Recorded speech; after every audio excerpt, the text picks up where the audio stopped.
حسبي ربي جل الله ما في قلبي غير الله نور محمد.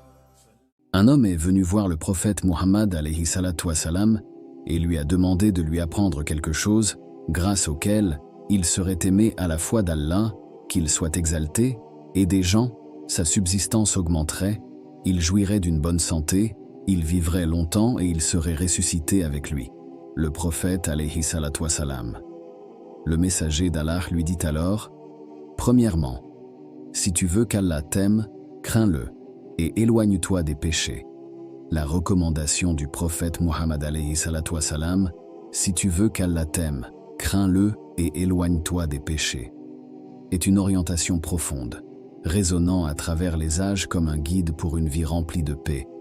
Cette parole sage encapsule la quintessence d'une relation harmonieuse avec le Créateur, mettant en lumière le chemin vers une spiritualité épanouie et une existence bénie.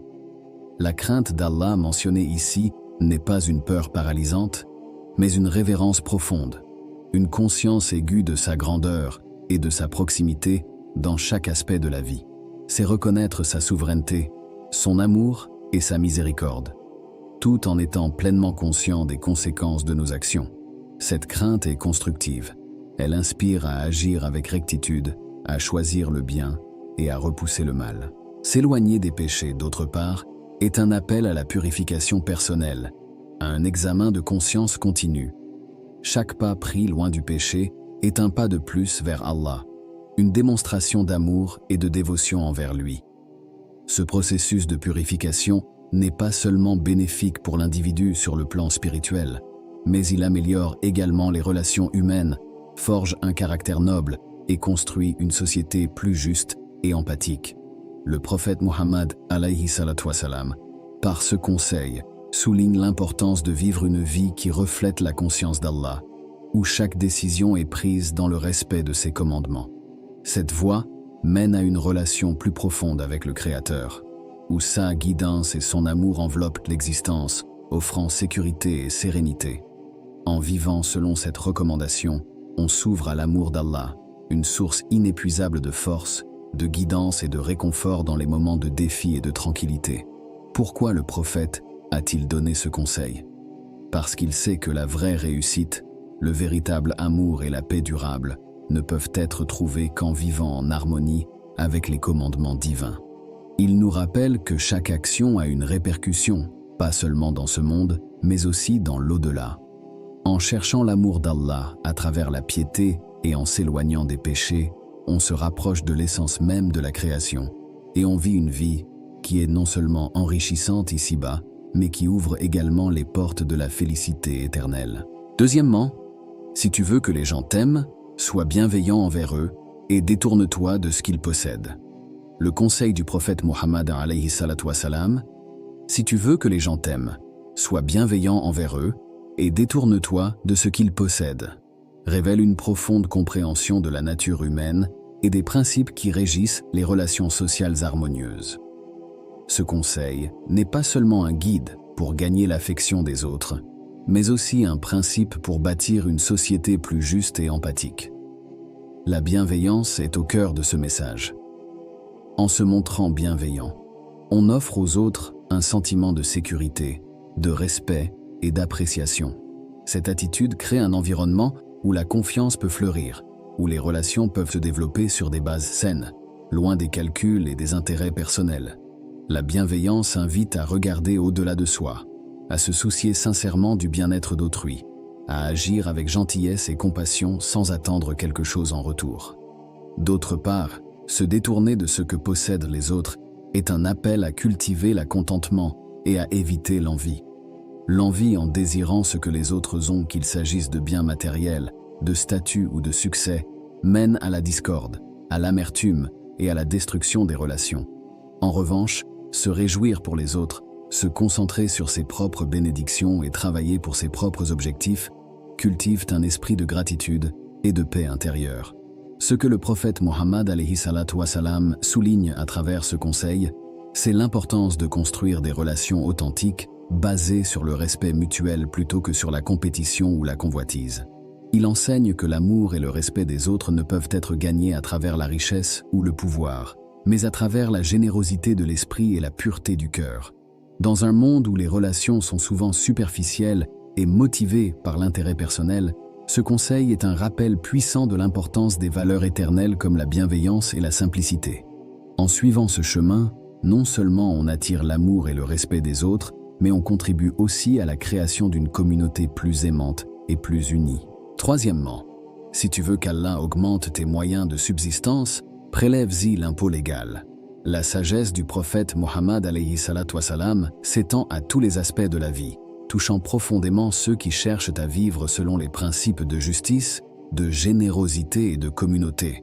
Lorsqu'il conseille de prélever l'impôt légal, zakat, pour que les moyens de subsistance soient accrus, il ne parle pas seulement d'une obligation financière, mais d'un principe fondamental qui enrichit à la fois l'individu et la société.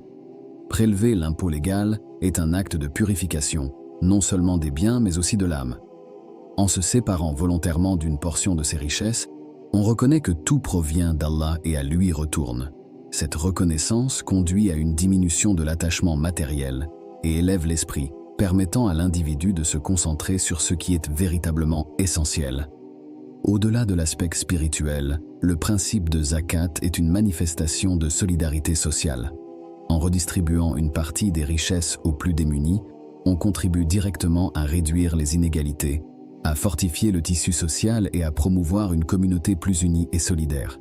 Ce système divin assure que personne ne soit laissé pour compte, renforçant le sentiment d'appartenance à une communauté où l'entraide et le soutien mutuel sont primordiaux. Le prophète Muhammad alayhi salatu wassalam, par cet enseignement, met en lumière une vérité profonde. L'abondance véritable ne se mesure pas à l'accumulation de biens, mais à la qualité de la vie en communauté.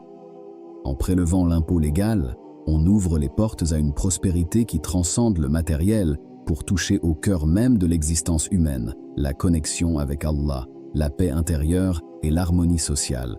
Ce conseil, loin d'être une simple directive, est un chemin vers une vie équilibrée où la prospérité matérielle et spirituelle se renforcent mutuellement. En suivant cette guidance, on se rapproche de l'idéal d'une existence riche de sens, marquée par la gratitude, la générosité et un profond engagement envers le bien-être collectif. Quatrièmement, si tu veux qu'Allah t'accorde la bonne santé, fais l'aumône souvent. Le conseil du prophète Muhammad alayhi salatu wassalam, si tu veux qu'Allah t'accorde la bonne santé, fais l'aumône souvent, révèle une profonde compréhension de la nature humaine et de la spiritualité. Ce n'est pas simplement un acte de charité envers les autres, mais également un moyen de purification et de guérison pour soi-même. En faisant l'aumône, un individu s'engage dans un acte de générosité qui transcende le matériel. Cette démarche n'est pas uniquement bénéfique pour celui qui reçoit, mais elle a également un impact profond sur celui qui donne.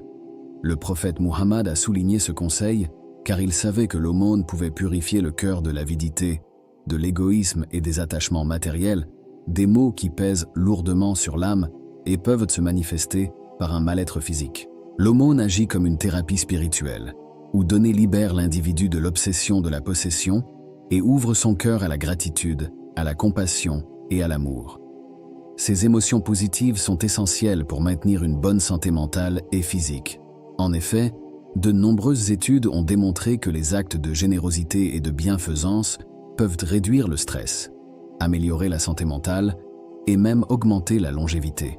Le conseil du prophète incite également à reconnaître que tout bienfait vient d'Allah et que partager ses bienfaits avec ceux qui en ont besoin est une façon d'exprimer sa reconnaissance envers le Créateur.